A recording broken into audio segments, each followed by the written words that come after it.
ನಮಸ್ಕಾರ, ನಾನು ರಾಶಿಕಾ ಕರಾವಳಿ.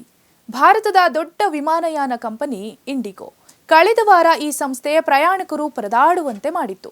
ಸುಮಾರು 2 ದಿನಗಳ ಕಾಲ ಬೆಂಗಳೂರು ಸೇರಿದಂತೆ ದೇಶದ ಅನೇಕ ಕಡೆ ಪ್ರಯಾಣವನ್ನ ರದ್ದು ಮಾಡಿ ಭಾರೀ ವಿವಾದಕ್ಕೆ ಕಾರಣವಾಗಿತ್ತು. ವಿಮಾನ ರದ್ದಾಗಿರುವ ಕಾರಣ ಪ್ರಯಾಣಿಕರು ದಿಕ್ಕೇ ತೋಚದೆ ಪರದಾಡುವಂತಾಗಿತ್ತು. ಈ ಬಗ್ಗೆ ಇಂಡಿಗೋ ಕಂಪನಿ ವಿರುದ್ಧ ಕೇಂದ್ರ ಸರ್ಕಾರ ಮತ್ತು ಪ್ರಯಾಣಿಕರು ಕೂಡ ಆಕ್ರೋಶವನ್ನ ವ್ಯಕ್ತಪಡಿಸಿದ್ರು. ಇಂಡಿಗೋದಿಂದ ಆಗಿರುವ ಸಮಸ್ಯೆಗಳನ್ನ ಸೋಷಿಯಲ್ ಮೀಡಿಯಾದಲ್ಲಿ ಅನೇಕರು ಹಂಚಿಕೊಂಡಿದ್ರು. ಒಂದು ಕಡೆ ಪ್ರಯಾಣಿಕರು ಏರ್ಪೋರ್ಟ್ ಸಿಬ್ಬಂದಿಗಳ ಮೇಲೆ ಆಕ್ರೋಶವನ್ನ ವ್ಯಕ್ತಪಡಿಸಿದ್ರೆ, ಇನ್ನೊಂದು ಕಡೆ ಪ್ರಯಾಣಿಕರು ವಿಮಾನ ನಿಲ್ದಾಣದಲ್ಲಿ ಭಜನೆ ಮಾಡಿರುವ ವಿಡಿಯೋಗಳು ವೈರಲ್ ಆಗಿತ್ತು. ಆದರೆ ಇದರ ನಡುವೆ ಒಂದು ವಿಶೇಷವಾಗಿರುವಂತಹ ವಿಡಿಯೋ ಒಂದು ವೈರಲ್ ಆಗಿದೆ. ಆಯಿರಾ ಗೌರವ್ ಎಂಬುವವರು ತಮ್ಮ ಇನ್ಸ್ಟಾಗ್ರಾಮ್ ಅಕೌಂಟ್ನಲ್ಲಿ ಇಂಡಿಗೋ ವಿಮಾನ 9 ಗಂಟೆಗಳ ವಿಳಂಬ ಮಾಡಿದ್ದಕ್ಕೆ ಉಡುಗೊರೆಯನ್ನ ನೀಡಿ ಕ್ಷಮೆ ಕೇಳಿರುವ ಬಗ್ಗೆ ವಿಡಿಯೋವೊಂದನ್ನು ಹಂಚಿಕೊಂಡಿದ್ದಾರೆ.